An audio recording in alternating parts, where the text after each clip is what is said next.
హిందూ ధర్మానికి ఆచార వ్యవహారాలకు కూటమి ప్రభుత్వం పెద్దపీట వేసిందని దేవాదాయ శాఖ మంత్రి ఆనం రామనారాయణ రెడ్డి అన్నారు. వీఐపీ ప్రారంభ విరామ దర్శన సమయంలో ఆయన తిరుమల శ్రీవారిని దర్శించుకున్నారు. టీటీడీ అధికారులు ఆయనకు స్వాగతం పలికి దర్శన ఏర్పాట్లు చేశారు. అనంతరం ఆలయంలోకి వెళ్లిన మంత్రి స్వామివారిని దర్శించుకుని మొక్కులు చెల్లించారు.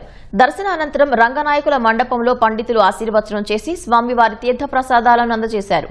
అన్ని వర్గాలకు సంక్షేమం, అభివృద్ధి కార్యక్రమాలు అందిస్తున్న సీఎం చంద్రబాబుకు రాష్ట్ర ప్రభుత్వానికి శ్రీవారి ఆశీస్సులు నిండుగా ఉండాలని ప్రార్థించినట్లు మంత్రి ఆనం చెప్పారు.